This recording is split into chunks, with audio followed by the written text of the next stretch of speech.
Hello and welcome. Do you have riding goals or any kind of equine goals? Like, for example, do you want to have more flexible hips in the saddle? Do you want to have a more balanced seat? Maybe you want to have more confidence. One I hear a lot is just you want to feel more relaxed when you're with your horse, whether on the ground or in the saddle. So, if you have any kind of goal related to your horses, from the most simple goal imaginable to something really ambitious, this episode is for you because today we're going to dive in and I'm going to give you a strategy that will help you really finally start accomplishing your goals. Because there's a big reason why a lot of times you're not doing the things, the steps that will help you get your goals. Okay? There's this unconscious resistance that's coming up, right? You consciously want something, but your subconscious or your unconscious is not aligned with it. So we need to align them. And we're going to start to do that today by first identifying the type of horse person you are. Now, please stay with me here, okay? I'm not talking about whether you're a dressage rider or a jumper or a reiner or a trail rider or anything else. I'm talking about something that's much more basic to your identity. Okay. So, really, what I'm talking about are your values. And before you think, oh, I already know what my values are, Mary, I'm really clear on them. I'm going to say, I'm not so sure about that because I have worked with hundreds and hundreds of riders over the past 30 plus years. And so many of them are really not clear on their values, or, they have certain conscious values, but again, it's that misalignment, that incongruency with their unconscious that holds them back. Okay. So let me start out by telling you a story. Okay. I'm going to give you an example of a few different people that they were living their values in a particular way. Okay. So we'll start out by I'm going to tell you about a woman who I'm going to call Shelley. That's not her real name, but Shelley had a couple of really fancy, meaning really expensive dressage horses. And competition was everything to her. And I mean like going to competitions, not just competition among her fellow boarders or fellow riders. I'm talking about she wanted to win. So she was at a very upper level dressage barn, and we're talking international level stuff. And she would have me come out and work with her horses. This was back when I was also doing one-on-one work in addition to my teaching. And by the way, shout out to my Move with Your Horse students who I adore, my online program. But anyway, so Shelley would have me come out. And each time I came out, I noticed that her horses were so sore and so tight, especially through the back. And, and this was many years ago. So it was before I had a commitment to myself, basically, and to my clients that both the horse and the human had to work with me, that I wouldn't just work with one or the other. So this is before then. So this is quite a while ago. And I would come out and work with the horses. And I would question her about, what are you doing? And try to get her more involved in the session because she seemed to be not as involved. She just wanted me to come there, quote unquote, do her horses. And that was the end of it. She really didn't want to know what was happening and what the horses were feeling. And she even said to me one day, I don't care what you do or how you do it. All I know is that every time you work with my horses, they win. They win always, every single time. So she said, I don't care what you do. But to me, that didn't work for me because what was happening was it was unfair to her horses. I would help them feel better and they would feel so good that they would win. They would be able to move so freely that, they would win. And then the type of riding and training she was doing would just continue. There was no change in her approach. So it's sort of like I just kept putting a Band-Aid on these horses. and there was no real change. Nothing at the foundation of their life changed. And she didn't want to change. And she had a lot of other things going on. In other words, what I discovered, and again, I'm not in her mind, so I don't know, but I was guessing, okay, which is always dangerous, but I was guessing that one of her big values was winning competitions. That was extremely valuable to her. And no matter what she said about loving her horses, it seemed she put competition as a higher priority than love or connection with her horses. She also had a certain dynamic with her husband. Her husband was footing the bill, and it was astronomical for all her training and these horses and my work, everything. And he wanted, quote unquote, this is what she told me, my husband wants to see those blue ribbons, so I need to win. So I think she valued financial security over some other things. So again, there was a lot going on. And I'm not trying to get into her mind, but just to give you an example of her hierarchy. In other words, she had certain values and she prioritized them in a certain way, and in a way that, to me, I'm being judgmental here, but in a way that I felt she wasn't being fair to her horses, or not at all kind to her horses. So I chose to no longer work with her, okay, because she wouldn't change. So she wasn't willing to examine her values, to question her values, to question her approach. And so she just kept chasing after this. And by the way, what she ended up doing was she sold those 2 horses. She got 2 more horses. And there was this continuous cycle, because I would hear about it from other people, continuous cycling through of different horses and different husbands, I might add, as well. So, and again, I'm trying not to be judgmental about that. And that was just her way.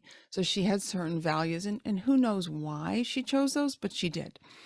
Now, another woman, in contrast to this a bit, she was a hunter jumper rider, and I also was working with her horse, and he was this wonderful Trakehner, his type of warm blood.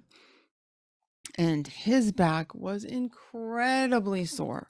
And her problem was he kept refusing the jumps. And she very sheepishly showed me her arm muscles, because she said, I have developed massive muscles in my arms from beating my horse. She wasn't proud of it, but she said, my trainer keeps telling me I just have to whip him when he stops. And to her credit, she had a vet out, because that's obviously I require that. And she had that even before she contacted me. And the vet just said to her, don't jump this horse anymore, but did not give her reasons why. So her trainer discounted that vet's suggestion, or that vet's proclamation, I should say. It was more than a suggestion. The vet was very clear, this horse should not be jumped. And in defense of the vet probably would have given more information if there was more interaction with the vet. Probably the type of thing, she was at work, the vet came out, examined the horse, the trainer was there, the trainer had a financial interest in keeping the training of that horse going, and so they discounted what the vet said. Okay, so I was able to show her, though, because again, she was interactive with me in the session, I was able to show her exactly what was going on with her horse, and how this horse, like, physically was not capable of jumping because of the issues going on with the horse. And what this woman ended up doing, she did have the vet out again to address it also, not only from a movement improvement perspective that I was doing, which was, very helpful, but on my recommendation, she also had the vet out again, and I made sure she was there when the vet was there. But what she ended up doing, which I thought was really interesting, and I gave her credit, she decided that the journey for this horse to come back as a jumper was too long, and she really wanted to jump. She said, I just live for jumping. I love to jump. So her husband, who was a very kind, very soft, balanced rider, I made sure that, he took the horse. And he only did things that were well within the horse's comfort, right? Within the horse's capabilities. And she got herself a sound horse who could deal with the jumping. And very importantly, she got a new trainer. She left that training barn. And I was so happy because, okay, so for her, jumping and competition was very important, but she also valued kindness and compassion. Right? She wanted to be a horse lover. So those were qualities that she valued. They were she found that valuable for her as a human being. And so she kept in alignment with that. So give her a lot of credit. So it was actually, that's quite a big difference from Shelley, right? So that's one. So let me give you another one. There was a woman, she was a dressage rider. And again, she had a lot of ambition. She wanted to compete at the highest levels. And she bought a very expensive horse and who had competed very well. So she thought, oh, like, great schoolmaster, this is great. But she found that he was having a lot of issues. Again, this is so common, and it's not the only thing certainly that we come across, but he also happened to have a really sore tight back, a stuck rib cage, all kinds of things, sore hind end. And she had obviously her vet involved as well. Well, what she had discovered, and that she had bought a horse, this horse, who was being maintained on a series of very frequent back injections. Okay. She was not happy to find this out. And long story, there was litigation involved, yada, yada. But that's how the horse was being maintained. So he was winning at the shows, but he required these frequent back injections by a veterinarian, of course, to compete at that level. And that was not okay with her. That was not okay with her. So she had me work with the horse. She totally changed her approach. She gave the horse lots of time off, and she lowered her expectations for this horse. Again, I give her a lot of credit because she had certain values. She had goals. Yeah, she had these massive goals, but she adjusted them. She had that flexibility, just like our jumper woman. She had the flexibility to say, okay, I want that, but what can I do differently? Okay, or maybe I can just totally adjust my goals and maybe we won't be competing at Grand Prix. Okay, so that was really important. So, okay, one last story, but you're going to really love this one, okay? This was a woman, and I will actually link. I wrote a whole blog post about this because it was so transformative, and I will link to that in the show notes. If you go to marydebono.com/blog/ outside the box, outside the stall, excuse me, you'll find it. But anyway, I'll link to it so you'll have the actual URL. I was teaching a long hands-on equine workshop at this barn. This is back in the lots of in-person days, right? Where I did all this stuff in person. And I had this lovely group of students. And we were at one end of this very large barn. The other end was a saddlebred trainer. And it was a type of training. He did the type of training where you keep the horses in the dark for 23 and a half hours a day. They're in tail sets. They're often in bidding rigs. They're in all kinds of contraptions. The hooves are shod in such a way that there's stacks of pads with those long toes and just brutal stuff.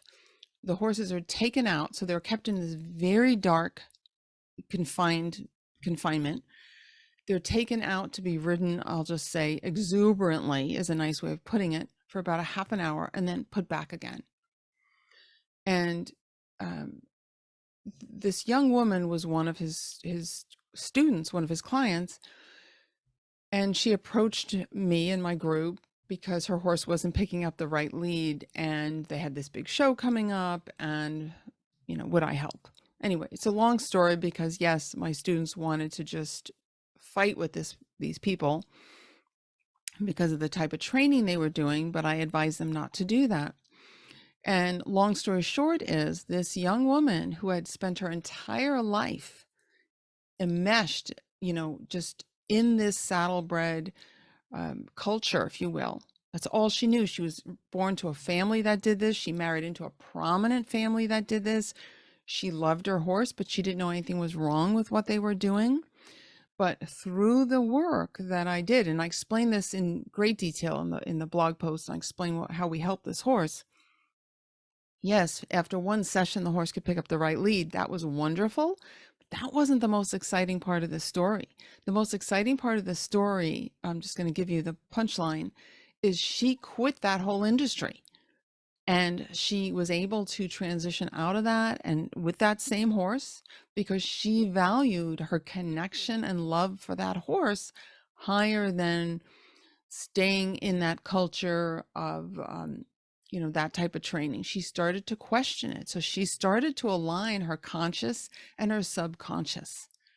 And it was one of the most beautiful stories. Okay. So anyway, if you want more detail, certainly look at the show notes. This is episode 36. So it's marydebono.com/blog /H. That's lowercase h as in horse 36. All right. And you'll see it in your podcast app too. It'll give you the show notes. Okay. So let's start talking about your goals now. You heard those stories. Okay. You might think, I don't relate to any of those, Mary. I'm not mean to my horse. All right. Great. I doubt you are mean to your horse because you're here. However, let's dive into aligning your conscious with your unconscious as far as your goals and values. Let's start by talking about what are values. I'm using this term values. What are values? So values are things that you place importance on. And we have different values. Like some people might really value competition, showing their horse. Other people have no interest in that whatsoever. It doesn't make one right and one wrong. They just have different values. You might like to drive a certain type of truck and you might really that might be a big value for you. Other people wouldn't value that type of truck. Okay. So you can apply this to really anything in your life. You might value living in a certain area, other people not so much. Okay, so we project value onto things or experiences. And basically it comes down to how they make you feel, what kind of feelings they create in you. Okay, gives you the value. Okay, so some people really value lots of riding, and that's all they care about. I see this a lot at some of the big barns that they have grooms, for example, that tack the horse up, groom the horse, do all the things, and they just ride and they get a lot of satisfaction from that. And they don't ever handle their horse. It's unlikely you're listening to this podcast if you fall in that camp. But certainly there's many people like that. So let me give you some examples of values. So this is not an exhaustive list by any means. And by the way, if you go to marydebono.com/unlock, I'll give you a PDF of values and how to kind of elicit your values. But here's some just to get you started. Okay. And these are not in any special order, but love, success, respect or recognition, health or fitness, happiness. And let me tell you, you might think, well, isn't happiness a high value for everybody? It's not. It's not. I especially see this with people who maybe were born quite a while ago and maybe in situations where they didn't have financial security, they didn't have food security. Okay. They may not place happiness as one of their top values. It's just not that important to them. Okay, so we still see this, even today, depending on your environment that especially you were raised in. And this can, even when your financial circumstances change, your economics change, that can stay with you. That happiness is not a clear value for you, not a high value for you, because maybe you were raised in such a way that there was a lot of scarcity or a lot of just instability in different ways. So happiness is not always a top value for people. Okay. Or they certainly don't place it at the top. Maybe they'd be happier if they did. Haha. I didn't even know I was going to say that. So excuse me. Wealth is another one, right? And you can define wealth in many different ways, right? Now, a lot of people, for example, if they're thinking of financial prosperity, right? That type of wealth. So lots of money, basically. They may place that well above love and connection. You see this a lot with people who are like working themselves to death or never seeing their loved ones because they making money is more valuable to them than other things. And they may not realize that. Again, this is why it's so important to elicit your values like this, because we want to align your goals with your values in such a way that you feel fulfilled in your life, that you're living your best life, whether that involves your horse life or other areas as well. Okay. Competence is another value. Creativity is another. Integrity, connection, learning. Maybe you're someone who's a lifelong learner. Like, I love to learn new things. Okay. Kindness, contribution. So in other words, helping other people or animals. Beauty, being surrounded by nature, uh, leadership, problem solving. I mean, you get the idea, right? Independence, like freedom. That's a big one for many. Um, Fun, right? Having fun or travel and adventure. Maybe you love the feeling of, like adventure. Maybe just having healthy movement, right? Being mobile and keeping that sense of mobility, right? And therefore independence into your mature years might be a big value for you as well. Okay. So again, many people compromise their values when it comes to their horses. Okay. They don't even question what they're doing and whether it's in alignment with their values or not. Okay. So you want to make sure you're not just going along and like staying stuck in a rut, because you won't feel fulfilled. There'll be something off about in this case, we're talking about horse life, but again, you can apply this in the end. I'll talk to you about how you can apply this to other areas of your life, but something just won't be 100%. You won't feel satisfied, or maybe you'll feel satisfied in the moment and then it's sort of like it wears off. It's kind of like meh, or it just feels kind of blah. It's probably because your values and your goals aren't aligned. You're not aligning your conscious with your subconscious. Okay. So maybe you're a person that you think you value competition. We'll use that as an example. And so you win all these things, you get these accolades, you get the recognition and the respect and, all that good stuff. And you might feel good in the moment, but something's lacking. And maybe you keep changing horses or trainers, or you just think, something else is out there.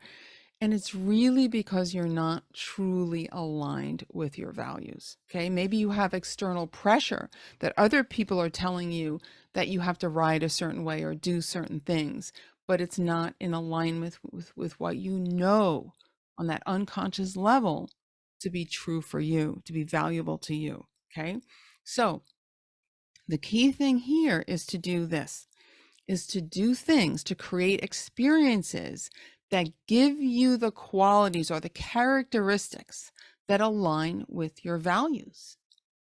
So here we're going to use the value of creativity, right? That's one of my values. I love just feeling creative. Now I get my creativity through doing my hands-on work with horses, with dogs, with humans. I just feel very creative when I'm doing a session. I also feel very creative when I'm teaching. So again, a shout out to my Move with Your Horse students, my online program. Right? I feel very creative when I'm creating my curriculum for it. I love that. I love sharing that work. Like, I just feel creative when I'm doing it.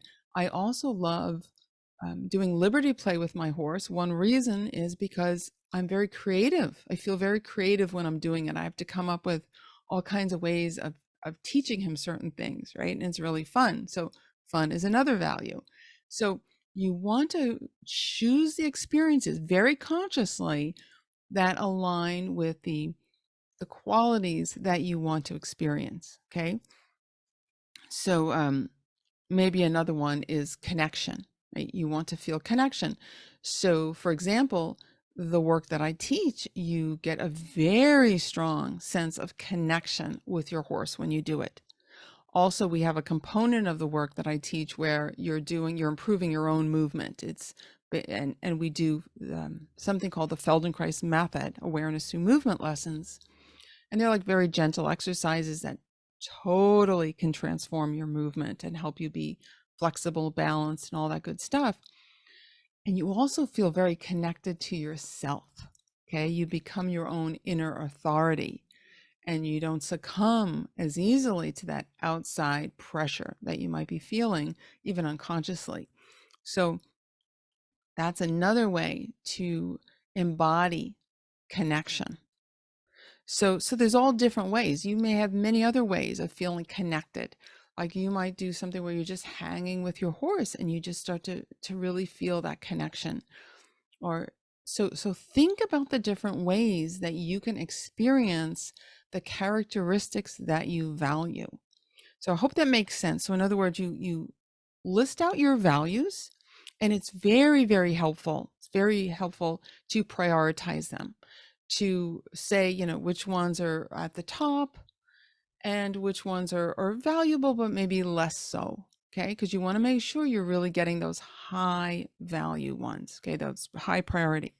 So you you take the time, you really map out, write down your values. Okay. It's helpful too to do it by hand. A lot of people believe that. There's a lot of studies that show there's a different way your brain organizes that information when you hand write it, but do it however works for you.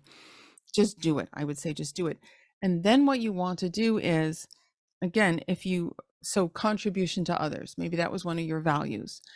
Okay, how are you managing your life? How are you creating the experiences that give you the feeling of contribution? Right? What are you doing that allows you to contribute? So you see how you just take it. So learning, we talked about that. That was it's a high value of mine. Probably for you too, if you're listening to podcasts like this. How can you give yourself that experience of learning more, maybe learning more about how to help your horse, how to help yourself be a better equestrian? Um, any of these, you just take them and then take that characteristics. What you want to do is, what we're doing here is we're creating evidence, okay? Evidence for your brain that you are that type of person, okay? I started out by talking about how to that it was important to identify the type of horse person you are, right? Maybe you're a horse person who wants to learn all the time, right? You value learning as a horse person. Okay. Make sure you're having the experiences that allow you to learn. And again, that creates evidence that you are that type of person, right? And your conscious and your subconscious mind start to get aligned. It's like, oh, that's important for me. I better do everything I can, consciously and unconsciously, to get there, to align with that, to be congruent with that. Okay. This is how you reach your goals, by that congruency. So this will also help you feel satisfied. It'll help you feel fulfilled, because again, you're doing what's deepest in your heart, okay? And you're not succumbing to that outside pressure that I mean, it's all around us. Whether you're at a big training barn, maybe you feel it from your fellow boarders, from your trainer, maybe you feel it just from the culture, maybe from your upbringing, who knows, right? There's all different ways. All different ways. You're getting bombarded constantly with information that you're not even consciously aware of. I mean, there's a certain amount you're consciously aware of, but there's much, much more that you're not conscious of, okay? So we want to get you to have that sense of alignment or congruency with what you truly want. Okay. So I would invite you to choose something that you want to transform. Choose something that you want to improve. And again, you might do this outside of your writing life as well, like maybe with your work life, your personal relationships, your home environment, whatever it is. You can apply the same ideas to this. Okay. um, And maybe for the next 90 days, if you will, think about being very conscious about creating the experiences that match up with your values, okay, that give you those experiences. And I'm going to give you a big shortcut here. Okay, next week, which is starting November 7th, I'm doing a free 5-day challenge. Okay, it's going to be in the Facebook group, which is Happy Healthy Horsewomen, but it's free, it's totally free. You have to sign up for it though. So if you go to marydebono.com/unlock, and again, this will be in the show notes, but marydebono.com/unlock, you can sign up. Okay. And what we're going to do is you're going to learn the 7 keys to, yes, unlock your horse's superpowers. Another word for potential, but also your own. And you'll find that those 7 keys will help you really, hone in on your values. They will help you recognize and experience the things that you want to experience and to embody the qualities that you really want to embody, to become the person you really truly want to be. Okay. So super important. And if you've been following me for any length of time, I'm a win-win type of gal. Like, in other words, it's always about improving you and your horse, right? They both have to me, it's like, yes, I want to help both of you at the same time. So I design my work, my programs to help both of you, right? And this is true with my dog programs as well. It's like the dog and the human improve. So that's what you'll find when you do the 7 keys to unlock your horse's superpower. You're going to find that you'll improve too, and you'll be able to really hone in on what you value and how you can reach your goals. Okay, so I hope you join us there. Again, that's marydebono.com/unlock, and it's totally free. So there's going to be a lot of different free training. So please sign up. Okay, so all right, one last example. Say one of your values is healthy movement. Healthy movement. We're all about that here with in this program, right? Easier movement, happier horses. Get it? We're all about healthy movement for ourselves and our horses. And if you value healthy movement, right, what will you do? Once you recognize that and you start to align your conscious and your subconscious minds, you'll do the things it takes. You'll invest the time and the resources to do, for example, the Feldenkrais lessons to improve your movement, right? If you value, again, like I mentioned earlier, freedom, independence, you'll do the things like, again, the Feldenkrais lessons, etc., that will allow you to maintain your freedom, your independence, even in your golden years, right? If you value, your horse, if you love your horse, if you value that sense of, I just want to care for my horse, I want to, I'm compassionate to my horse, you'll do the things, you'll invest the time and resources to learn how to help your horse stay happy, healthy, and sound. Okay. So I hope this gives you some ideas. Again, please join our 5-day challenge. It's totally free and it'll really help you crystallize your vision of what you really want to create in your horse life. Okay. You'll get clarity for that. You'll also become aware of what's stopping you, those resistances that pop up because you're not congruent. Okay. And you'll really truly start to prioritize. You really will. You'll start to live in alignment with what you really want. And that really leads to a just more joyful life, much more fulfilled life. And that's what I want for each and every one of you. Okay. So let's do it. Let's achieve those goals and live a wonderful life for ourselves and our horses. So I can't wait to see you. Go to marydebono.com/unlock. And thank you so much for your time, for listening to this podcast. And I can't wait to talk to you again soon. Bye for now.